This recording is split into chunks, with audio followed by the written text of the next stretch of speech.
ही गोष्ट ऐकून तुम्ही आश्चर्यचकित व्हाल की भगवान हनुमान हे बालब्रह्मचारी होते, पण त्यांना एक पुत्र देखील होता। जेव्हा भगवान हनुमान यांना माहिती पडलं की श्रीराम आणि लक्ष्मण यांना बळी चढवण्यासाठी कोणीतरी पाताळ लोकात घेऊन गेले आहे, तेव्हा ते एका क्षणाचाही विलंब न करता पाताळ लोकाकडे निघाले। तेव्हा त्यांचा सामना एका विचित्र प्राण्याबरोबर झाला। तो प्राणी अर्धा वानर आणि अर्धा मगर होता। त्या व्यक्तीला पाहून भगवान हनुमान देखील विचारात पडले।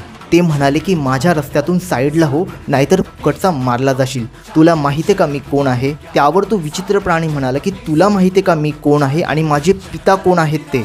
त्यावेळेस भगवान हनुमान विचारतात की कोण आहेस तू? तेव्हा तो व्यक्ती उत्तर देतो की मी मकरध्वज आहे, महाबली हनुमानाचा पुत्र। ही गोष्ट ऐकून भगवान हनुमान देखील अचंबित झाले आणि ते म्हणाले की मीच महाबली हनुमान आहे, तू माझा पुत्र कसा काय असू शकतो? मी तर बाल ब्रह्मचारी आहे। त्यावर मकरध्वज म्हणाले की जेव्हा तुम्ही लंका दहन करून परत चालले होते तेव्हा तुमच्या घामाचे काही थेंब समुद्रात पडले। माझी आई जी एक मगर होती तिने ते थेंब गिळले आणि त्या थेंबांमध्ये इतका प्रचंड तेज होता की त्यामुळे ती गर्भवती झाली। त्यानंतर काही महिन्यांनी माझा जन्म झाला। जन्म झाल्याच्या थोड्या वेळानंतरच माझ्या आईचे रूप एका गंधर्व कन्यामध्ये झाले आणि ती मला सोडून गंधर्व लोकात गेली। हे ऐकल्यानंतर भगवान हनुमान खूप भावुक झाले आणि त्यांनी स्वतःच्या मुलाला मिठी मारली।